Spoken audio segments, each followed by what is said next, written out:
Isang nakakaantik na kwento tungkol sa isang amang Danis na natigilan sa laki ang ipinagbago ang kanyang anak na babae pagkatapos nitong bumalik mula sa Pilipinas.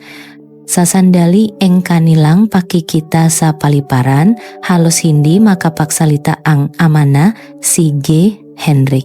Ang kanyang anak, matapos ang isang taon sa isang student exchange program sa Pilipinas, ay umuwi para sa isang pagbisita. Bagamat ito ay isang mainit na yakap ng kagalakan matapos ang mahabang pagkakalayo, ang imahe ng kanyang anak sa kanyang harapan ay ibang-iba na sa dati. Ang Denmark, isang maliit na bansa sa hilagang Europa na binubuo ang Jilan Peninsula at maraming malalaki at maliliit na isla, ay kilala sa buong mundo bilang isang welfare state at madalas na nangungguna sa malistahan ing pinakamasasayang bansa. Ang kabisaran nitong Copenhagen na may maayos na sistema ng madaanan para sa bisikleta ay sumasalamin sa isang pamumuhay na may malalim na pag-alala para sa kapaligiran na nakatanim na sa kanilang kultura. Ang bansa na may sukat na halos katumbas ing rehiyon ing gitnang Luzon sa Pilipinas at may populasyon na humigit kumulang 6 na milyon, ay tanyak sa kanilang masarap na pagkain at bilang tahanan amga kilalang manunulat amga kwentong pambata. Si Rina ang kaisa isang anak na matagal nang hinintay ni G. Hendrik, isang abalang propesor sa universidad at GNG, Karen isang may bahay. Nakuha ni G. Hendrik si Rina noong siya ay lampas 40 na. Kaya't ang pagmamahal na ibinuhos nila sa kanya ay sadyang napakalalim noong bata pa si Rina. Sa tuwing siya ay madarapa o iyak, agad nila itong aaluin. Anumang gusto niya ay pilit nilang ibinibigay. Para sa kanila, si Rina ay isang kayamanan na kanilang labis na pinalayaw. Ngunit habang lumalaki, nagsimulang makpakita si Rina nga katangyang kaibasa kanyang nga kaedat. Madalas siyang magalit dahil sa maliliit na bagay at hindi makabuo nga kandang relasyon sa kanyang nga kaibigan. Marahil ay may kaluluwa eng isang alagad eng sining ang batang ito, sabi ni G. Hendrik sa sarili. Nakipag-usap din si G. Karen sa kanyang asawa. Huwag na nating ikumpara ang ating anak sa ibang bata. Ngunit sa kaibuturan eng kanilang nga puso, pareho silang nag-aalala na kung makpapatuloy ito, maiwanan siyang mag-isa eng lipunan. At pagkatapos, isang makabuluhang pakikita ang nakpabago sa buhay ni Rina, ang pakikilala niya sa isang Pilipinong exchange student. Ang araw na unang nakilala ni Rina si Jasmine ay naging isang malaking pagbabago sa kanyang buhay. Noong panahong iyon, si Rina ay may problema sa kanyang nga kaibigan sa paaralan.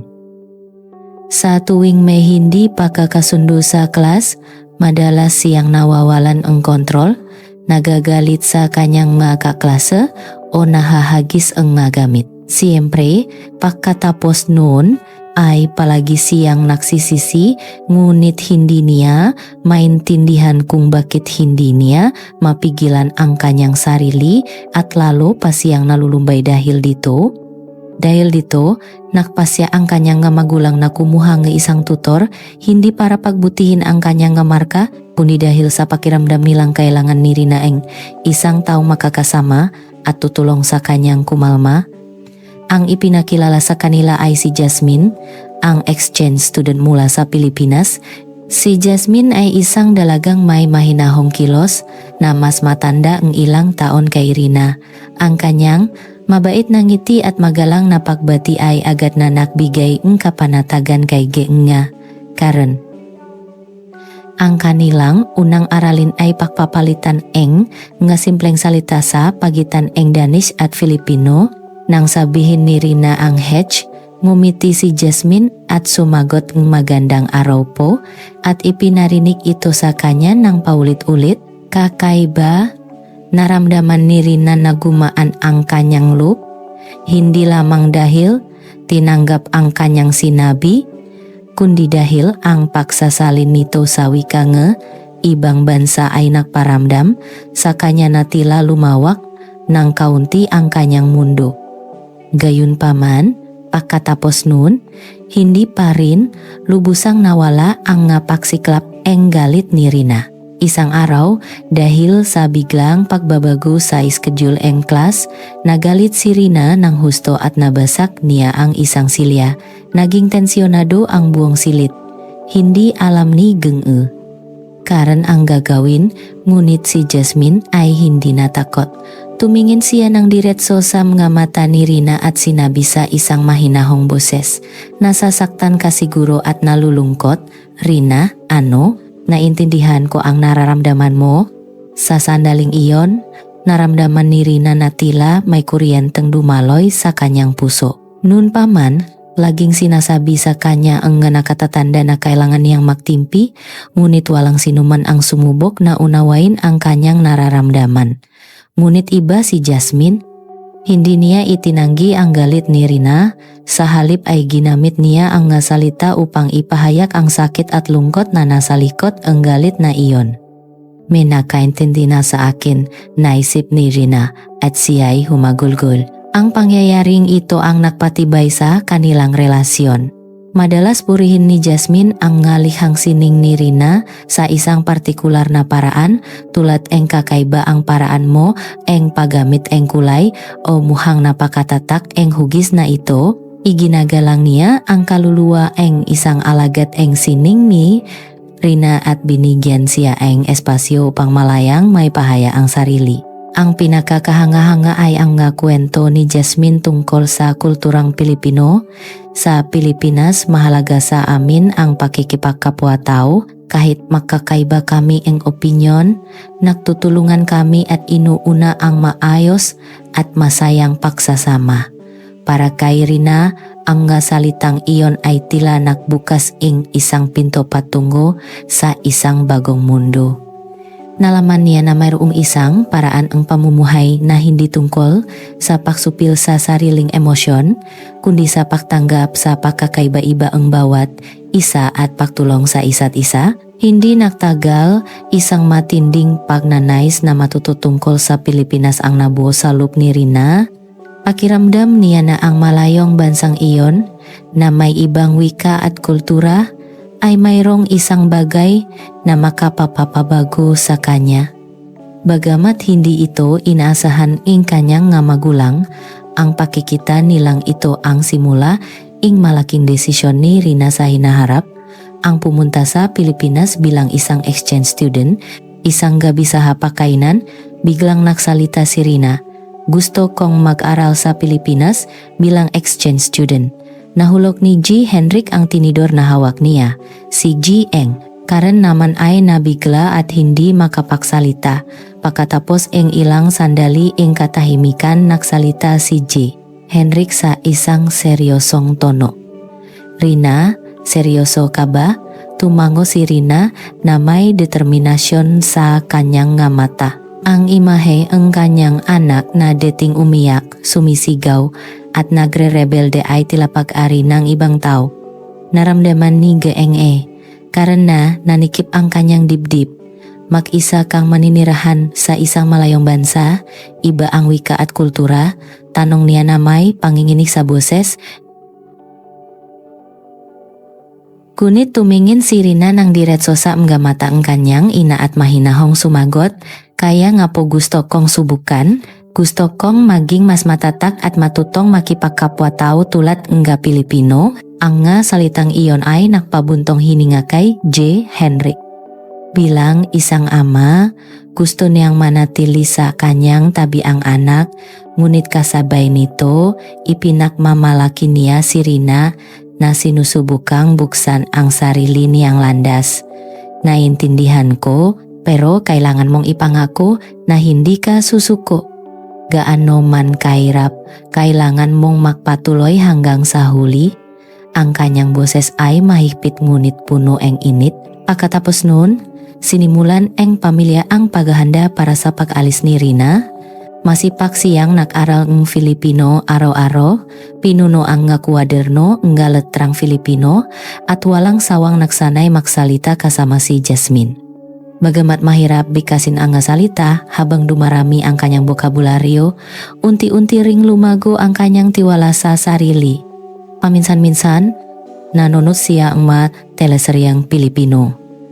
Sa tuwing ginagawa niya iyon, nararamdaman ni Rina na ang malayong kulturang Pilipinas ay unti-unting nagiging bahagi ng kanyang pagkatao. At dumating na ang araw ng kanyang pag-alis. Nasa paliparan si Rina na may malaking maleta, ang kanyang muha ay punong ng pananabik at pag-asa. Hindi napigilan ni Genge, Karen, ang kanyang ngaluha at niyakap ng mahigpit ang anak. Bahagyang tinapik ni G. Henrik ang likod nito. Rina, magtiwala ka sa sarili mo. Palagi kaming susuporta sa iyo. Ngumiti si Rina at tumango. Opo, huwag po kayong mag-alala, magiging isang ganap na tao ako sa Pilipinas at babalik din. Habang unti-unting nawawala ang anino ang kanilang anak sa likod ang pintuan ang eroplano, wala silang nagawa kundi ang manalangin ang bagong landas na pinili ang kanilang anak, bagamat puno ang pangamba, ay pag-asa rin para sa hinaharap. Nang lumapak ang eroplano sa Ninoy Aquino International Airport, bumilis ang tibok ng puso ni Rina. Narito na ako, Pilipinas. Amga karatulan na may mga kakaibang salita, ang daksaan amga tao, ang mainit at maingay na kapaligiran sa paliparan lahat ay bago at medyo nakakapanibago para sa kanya. Ngunit sa maunang linggo, natuklasan niya na ang buhay estudyante sa Pilipinas na kanyang pinapangarap ay hindi madali. Sa klas, mabilis magturo ang nga guro at halos wala siyang maintindihan. Ang nga salitang Filipino sa pisara ay tila sumasayaw sa kanyang paningin. Hindi niya maintindihan ang nga biruan na ikinatutuwa ang buong klas at nakaramdam siya ang kalungkutan dahil hindi siya makasabay. Sa kainan, nahirapan siyang gumamit ng kutsara at tinidor at nag-alala sa tingin ng tao sa paligid kaya't hindi siya makakain ng maayos. Kaya ko ba ito? Memga gabing umiyak siya sa kanyang maliit na silid sa dormitoryo. Ang nagbigay sa kanyang lakas ay ang kabaitan ng kanyang nakaklas sa klas ang Filipino. Nang hindi siya makabasa ang isang salita, tahimik na inabot ni Anna ang kanyang katabi, ang kanyang kuwaderno. Ang basa diyan ay pakikipagkapwa-tao. Ang ibig sabihin niyan ay marahang paliwanag ng kaibigan. Sa sandaling iyon, naramdaman ni Rina ang isang kakaibang init sa kanyang puso. Ganun din ang nangyari sa mga pagsasanay para sa isang pagtatanghal sa paaralan. Palaging nakakamali si Rina sa mga sayaw, ngunit hinihikayat pa rin siya ang kanyang makaklas. Okay lang yan, sabay-sabay nating ulitin.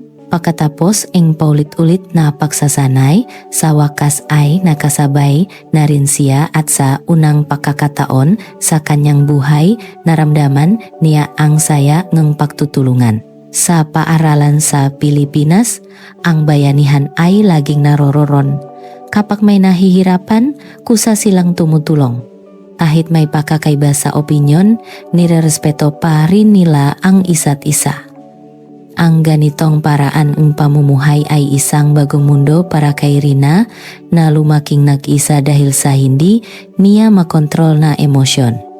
Sa araw ing Foundation Day Fair ing paralan, naatasan si Rina na magbenta sa food stall ing kanilang klas. Noong una, kinakabahan siya at nanginginig ang kanyang boses, ngunit nang suportahan siya ang kanyang makaklas at sabay-sabay na mag-anyayang nga customer, unti-unti na siyang nakangiti at nakabatis sa mga tao. Nang sabihin ng isang customer, "Salamat, ha," nakaramdam si Rina ang di masukat na kaligayahan. Kaya ko rin palang gumawa ang isang bagay na kapakipakinabang sa iba. Nang maisip niya iyon, naramdaman niyang ang dati niyang malungkot na pagkatao sa Denmark ay unti-unting naglalaho. Siyempre, hindi lahat ay naging madali. Minsan, naharap pa rin siya sa hadlang sa wika at nadidismaya dahil sa mga hindi pagkakaunawaan. Ngunit satuwing nangyayari iyon, narun ang kanyang nga kaibigan, Rina, oke lang yan, dahan-dahan lang sa paksa salita, ang nga salitang iyon ang nagbigay sa kanya ng lakas upang magpatuloy. At sa proseso eng paharap sa gahamon sa Pilipinas, isang malinaw na pagbabago ang nagsimulang maganap sa kaluluwa ni Rina. Mula sa isang taong hindi makontrol ang emosyon, siya ay naging isang taong masayang nakikisama sa kanyang nga kaibigan. Iyon ang sandali kung kailan ang pakikipagkapwa tao nga Pilipino ay nagsimulang mag-ugat sa kanyang puso. Nang masanay na si Rina sa buhay sa Pilipinas, nakaroon siya ng isang di malilimutang karanasan, ang pagtuklas sa pagkaing Pilipino. Isang araw, inimbitahan siya ni Anna sa kanilang bahay at nakasama niya ang pamilya nito sa hapunan. Sa hapakainan ay mayroong sinigang na isda, adobong baboy na may itlog at adobong kangkong. Ang nga pagkaing hindi pa niya nakikita sa Denmark ay napakasarap tingnan. Ang unang tinikman niya ay ang adobong baboy na may itlog. Ang tamis alat na lasa at ang lambot ng karne ay nakpadilat sa kanyang nga mata. Ang nga itlog sa Denmark ay karaniwang pritong itlog o nilagang itlog lamang. Kaya't ang masarap at balanseng lasa nito ay isang malaking sorpresa para sa kanya. Sunod ay ang sinigang. Ang amoy nga halamang gamot ay sumasalubong sa kanyang ilong at nang humigop siya ang isang kutsara, ang asim, banayat na anghang at tamis ay kumalat sa kanyang buong katawan. Namangha si Rina sa lasa nito. Bagamat ito ay isang pagkain hindi pa niya natitikman sa kanyang bayan, bakit tila angkop ito sa kanyang panlasa? Ang pagkain engga taga Denmark ay karaniwang nakasentro sa karne at patatas na may malalapot na sarsa.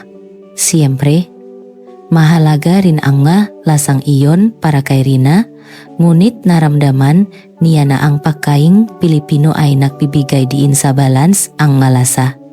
Asim, anghang, alat, tamis komplikado ngunit makakasundo, tulad nga isang pinturang may maraming kulay.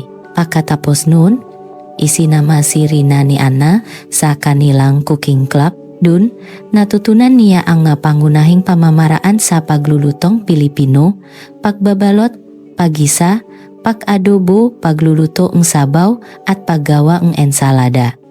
Noong una niyang sinubukang magbalot ng lumpia, napakatorpe niya at halos mapunit ang pambalot, ngunit pagkatapos eng polit-ulit na paksasane, naging masane ang kanyang nga kame at sa huli ay nasiyahan siya sa gawaing ito. Bukod dito, nang matutunan niya ang sining pag-ukit sa mga prutas at gulay, isang mahalagang bahagi nga handaang Pilipino, tulad eng paggawa eng isang pakwan na maging isang bulaklak o isang karot na maging isang isda, nagising ang kaluluwa eng isang alagad eng sining salup ni Rina. Nahumaling siya sa ideya na ang gagulay ay hindi lamang sangkap, kundi isang obra maestra. Ang pagluluto ay parang pagpipinta rin. Masayang sabi ni Rina habang inukit ang nga karot at kalabasa sa magagandang hugis. Sa isang pagdiriwang, sama-samang gumawa ang klop ing iba't ibang kakanin para ihandok sa kanilang nga pamilya. Ang paghuhulma ang maliliit na pastillas de leche sa hugis, ang iba't ibang prutas ay parang paglalagay ang kulay sa isang kanvas. Ang makulay na ayos ang mga kakanin kapag makakatabi ay lumilikha ang isang larawan ang kaligayahan. Nang sabihin ang gurong tagapamahala ang club, ang pagluluto ay paglalagay ang puso sa iyong ginagawa. Ang salitang iyon ay nanatili sa isipan ni Rina. Natuklasan niya na maari niyang ilipat ang kanyang matitinding emosyon sa isang konkretong anyo sa pamamagitan ng pagluluto. Ang pakikilala niya sa pagkaing Pilipino ay nagturo kay Rina ang isang bagong landas. Gusto kong magpangiti ang mga tao sa pamamagitan ang aking gapakain. Ang maliit na pangarap na iyon ay naging isang mahalagang puwersa na nagtulak sa kanyang buhay pagkatapos nun. Matapos ang mahigit kalahating taon ning paninirahan at pag-aaral sa Pilipinas, pansamantalang umuwi si Rina. Sa sandaling makita siya ni Naji, Henrik at Geni. Karon sa paliparan, natigilan sila. Ang babaeng nakatayurun ay hindi na ang rebeldeng dalaga na nanakit ang nga kaibigan. Ang kanyang tindig ay magaan, ang kanyang muka ay nagpapakita ang tiwala sa sarili at kahinahunan. Maging ang kanyang pagilaang maleta ay iba na. Anong ginawa nila sa mahal kong anak? Bulong ni G. Henrik sa kanyang sarili na may halong saya, pagtataka at kaunting panghihinayang. Hinawakan ni Ging, karan ang kamay ng kanyang anak, ang init at lambot nito ay nagpapatunay na ito nga ang kanilang anak, ngunit ang kanyang mahinahon at mature na kilos ay isang napakalaking pagbabago na tila ibang tao ang nasa katawan ng kanyang anak. Rina, nagbago ka ng husto, hindi na kita halos makilala. Ang kanilang pagtataka ay unti-unting naging isang komplikadong pakiramdam. Bakit noong kasama ka namin, hindi ka naging ganito? Ang tanong na iyon ay paulit-ulit sa kanilang isipan. Nahihiyang ngumiti si Rina at sumagot, sa Pilipinas, tinrato po ako nga tao ng may pakikipagkapwa-tao. Hindi na po ako nag-iisa, nakatinginan ang mag-asawa. Hindi nila kailanman naisip na ang buhay sa Pilipinas ay maaring magpabago ng ganito kalaki sa kanilang anak. Habang nakikinig sa mga kwento ni Rina, napansin ni G.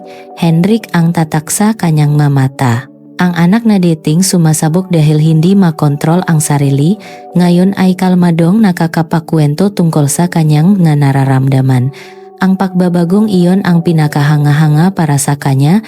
Ikinuwento ni Rina ang kanyang buhay sa Pilipinas, ang hamon sa pag-aaral, ang relasyon sa amga kaibigan, ang saya sa amga pagtatanghal at fairs, at ang pakikilala niya sa pagkain. Bawat kuwento ay sumasalamin sa kanyang paglago. Sa Pilipinas, hindi po kailangan na makakatulad kami. Kahit may pagkakaiba, ang pagtutulungan ang mahalaga. Itinuro po sa akin ni Ate Jasmine na ang pakikipagkapwa-tao ay laging naroron. Nang marinig ang salitang iyon, naramdaman ni G. Henrik na nanunubik ang kanyang mata. Pakikipagkapwa-tao isang konseptong napakalayo sa kulturang Danish, ngunit natanto niya na iyon mismo ang nagligtas at nagpatatak sa kanyang anak. Pumunta sa kusina si Enge. Karan upang magluto Enge frikadeler, Danish meatballs, isang pagkaing matagal na niyang hindi naluto para kay Rina. Habang inihahain ang malutong na meatballs, sa tabi ang matamis at maasim na atsara ang repolyo, tinanong niya si Rina, kumusta ang pagkaing Danish matapos ang matagal na panahon? Mas gusto mo na ba ang pagkaing Pilipino? Gumiti si Rina at umiling, mahal ko po pareho. Ang pagkaing Danish ang aking pinakmulan, habang ang pagkaing Pilipino ay ang aking hamon at pangarap. Sa tingin ko, kailangan ko pareho para maging ako. Ang salitang iyon ay nagpaluha kay Genge. Karon, ang pamilya ay muling nagsama-sama. Masaya sa pagbabago ni Rina, ngunit mayroon ding kaunting pangamba. Kung pipiliin ni Rina ang kanyang landas sa Pilipinas, paano nila siya susuportahan bilang magulang? Ngunit sa ngayon, ang magagawa nila ay subaybayan ang kanilang anak na buong pagmamalaking tumatayo sa sarili niya nga paa. Pagbalik sa Pilipinas, hinarap ni Rina ang buhay ng may mas positibong pananaw. Isang bagong tanong ang nabuo sa kanyang isipan, paano niya pakisahin ang pakikipagkapwa-tao sa kanyang likas na kaluluwa bilang isang alagad ng sining. Mula pakabata, mahilig na si Rina sa mga kulay at hugis. Madalas na gumugugol ng oras sa pagpipinta. Ngunit ang pagiging abala niya rito ay minsan nakdudulot ng galit at nagpapahirap sa kanyang pakikipag-ugnayan sa iba. Dati, ikinukulong niya ang sarili sa kanyang mundo at hindi tinatanggap ang opinyon ng iba. Ngunit ang pakikipagkapwa-tao na natutunan niya sa Pilipinas ay nagturo sa kanya kung paano gawing kalakasan ang kahinaang iyon. Isang araw, sa cooking club, sama-samang gumawa si Rina at ang kanyang nga kaibigan ang pancit palabok. Ang pagdekorasyon eng pansit gamit ang iba't ibang makukulay na sahog at gulay ay parang pagpipinta sa isang kanvas. Ang lila eng puso eng saging, ang dilaw eng dinurok na chicharon, at ang berde eng dahon eng sibuyas. Ang pakayos eng nga sangkap na ito ay maaring ganap na magpabago sa itsura eng pagkain. Masayang-masaya si Rina habang malikhaing inaayos ang nga ito, ngunit kung siya ang dati, ipipilit niya na ang kanyang paraan ang pinakatama. Ngayon ay iba na. Sa tingin ko, kung ilalagay natin dito ang chicharon, mas magiging matingkat ang kulay. Ano sa tingin ninyo? Tanong niya sa mga kaibigan. Nang makmungkahi si Anna, kung dadagdagan natin kaunting hiniwang kamiyas, baka mas maging katakam-takam tingnan, masayang tumango si Rina. Oo nga, magandang ideya. Ang sama-samang paglikha ang isang obra na may paggalang sa opinyon ang bawat isa, iyon ang pakikipagkapwa-tao at iyon ang nakumpleto sa kaluluwa ni Rina bilang isang alagad ang sining. Ang natapos na pancit palabok ay napakatingkat tulad eng isang pintura at umaning eng papuri mula sa lahat. Nang gabing iyon, isinulat ni Rina sa kanyang tala-arawan. Ang aking katigasan ang ulo ay hindi isang kahinaan. Dahil nakilala ko ang pakikipagkapwa-tao, nagawa ko itong gawing kalakasan. Mula ngayon, gusto kong lumikha ang manggagawa na magpapangiti sa mga tao, pakain man ito o pintura. Ngunit ang pundasyon ang pagpapahayag na iyon ay dapat laging isang pusong handang tumulong at magbahagi. Sa wakas, sa isang araw ing pahinga, nakaroon ing pagkakataon ang klub na ipamahagi ang kanilang magawang kakanin sa isang community event. Kinakabahan si Rina, ngunit siya mismo ang nakabot nga mapastilas de leche na hugis prutas at buko pandan sa mga dumalo. Ang ganda, nakakahinayang kainin, sa sandaling marinig niya ang nga salitang iyon, isang mainit na liwanag ang kumalat sa kanyang puso. Ang kanyang katigasan ing ulo at pagnanasa, nadating sanhi ing pagkasira, ing pagkakaibigan, ngayon ay naging lakas na nagpapangiti sa iba. Nang gabing iyon, binuksan ni Rina ang kanyang tala-arawan. Gusto kong kumonekta sa mga tao sa pamamagitan ng sining at pagkain. At gusto kong ipalaganap ang pakikipagkapwa-tao ng mga Pilipino sa buong mundo. Habang nagsusulat, naalala niya ang sinabi ng kanyang ama, gaano man kahirap, huwag kang susuko. Ang pangakong iyon ay palaging nagsilbing inspirasyon sa kanya. Sa huli, dumaiting ang oras na kailangan niyang mag-isip tungkol sa hinaharap. Nang malapit na siyang magtapos, nagpasya si Rina ng walang pag-alinlangan. Gusto kong mag-aral ng paglulutong Pilipino ng seryoso. Nang sabihin niyang nais niyang mag-enroll sa isang culinary school si Ge, karan ay sabik na sabik at puno ing pagmamalaki, tahimik sandali si Ge. Henrik, pagkatapos ay maring tumango. Rina, kung iyan ang landas na pinili mo, susuportahan kita ng buong buo. Iyon ang determinasyon eng isang amang nagtitiwala at handang hayaan ang kanyang anak na humakbang sa mundo bilang isang ganap na tao.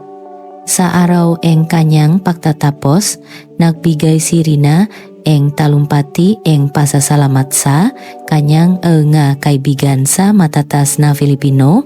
Taos puso niyang ibinahagi na kung hindi dahil kay Jasmine, hindi siya makakarating sa araw na iyon, at dahil sa tulong ang kanyang nga kaibigan, natutunan niya kung ano ang tunay na pakikipagkapwa-tao. Pagkatapos eng seremonya, tumakbo si Anna para yakapin siya. Rina, magkaibigan tayo magpakailanman, ha? Tumango si Rina habang lumuluha. Sa araw ng pagbabalik sa Denmark, habang tinitingnan ang papalayong tanawin ng Pilipinas mula sa bintana ng eroplano, nanggako si Rina sa kanyang sarili. Iko-konekta ko ang mundo sa pamamagitan ng sining at pagkain, na may pakikipak kapwa tao sa aking puso, ang kanyang pangarap ay maging tulay sa pagitan ng Denmark at Pilipinas. Nais niyang paksamahin ang mga pamamaraan sa paglulutong Pilipino sa kanyang artistikong pananaw at sa huli, iparating ang puso ng pakikipagkapwa-tao sa mga tao sa buong mundo na hintay sa paliparan ang kanyang nga magulang na mailuha sa kanilang nga mata nang makita ang kanilang anak na bumalik. Welcome home, Rina. Nang marinig ang pagbating iyon, bumulong siya mula sa kaibuturan ang kanyang puso. Salamat po, ang pangarap ni Rina ay nagsisimula pa lamang. Ang batang babae na dating umiyak at nagagalit ay natakpuan na ang pakikipagkapwa-tao at ginawang lakas ang kanyang kaluluwa bilang isang alagad ng sining. Ang kanyang landas tungo sa paglago ay malapit nang umabot sa malawak na mundo. Ang pagbabalik na ito sa Denmark ay ibang-iba sa dati. Si Rina ay hindi na isang naliligaw na dalaga, kundi isang kabataang babae na natakpuan na ang kanyang landas. Ang kanyang silitulugan na dati ay lugar kung saan siya nagtatago sa lahat, ngayon ay naging isang malikhaing laboratorio.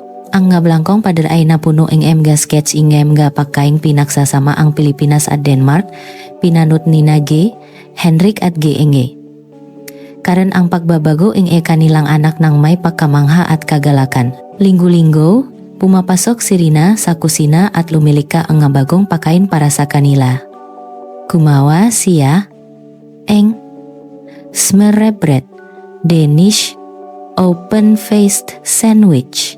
Ngunit ginamit na palaman ang sariwang lumpia o frikadeler na tinimplahan ng tanglat at sili na may sarsang sampalok sa halip na tradisyonal na cream sauce. Amangha-mangha, bulalas ni G. Henrik matapos tikman ang smørrebrød na may lumpia. Ang lasa ay pamilyar ngunit bago. Nagnining na ngumiti si Rina. Sinusubukan ko langpong pag-isahin ang dalawang bagay na mahal ko. Ang pakikipagkapwa-tao na natutunan niya sa Pilipinas ay hindi nawala. Nagsimula siyang mag-volunteer sa isang community center para sa mga refugee sa Copenhagen, madalas na nagluluto mga pagkaing Pilipino para ibahagi. Ginawa niya ito hindi para majabang, kundi para makita ang ngiti at magbigay ang saya sa iba, tulad ang ginawa ang pamilya ni Anna para sa kanya. Ngunit ang daan patungo sa kanyang pangarap ay hindi madali.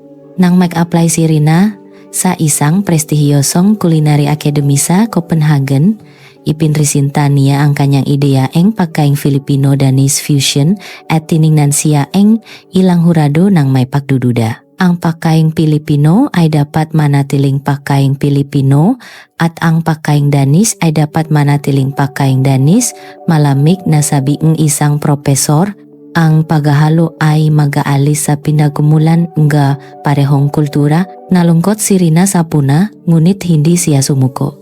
Naalala niya ang pangako sa kanyang ama at sumagot ng magalang ngunit may diin.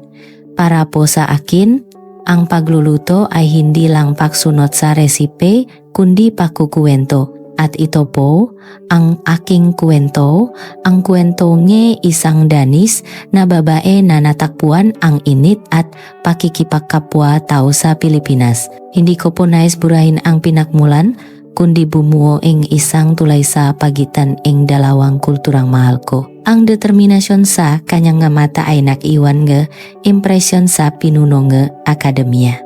Sa huli, siya ay tinanggap. Isang araw, nag-organisa ang akademya ng isang cooking competition na may temang pamana ng kultura sa isang pinggan.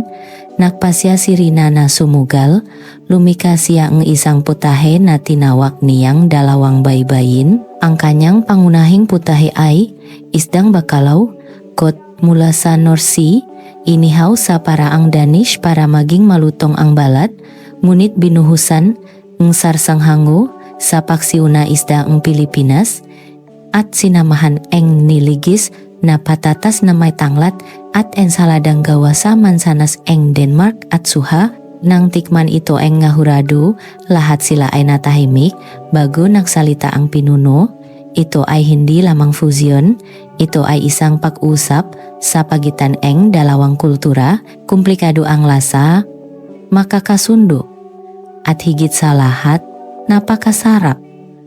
Nanalo si Rina sa kompetisyon ng araw na iyon, pagkatapos ang kanyang pagtatapos, tinanggihan niya ang ngaalok mula sa mga sikat na restoran, ginamit ang kanyang premyo at ipon para bumalik sa Pilipinas. Sa pagkakataong ito, naglakbay siya sa iba't ibang rehiyon sa Luzon para matutunan ang galutuing hilaga, sa Visayas para alamin ang gapakaing dagat, at sa Mindanao para tuklasin ang ngalasangan timok.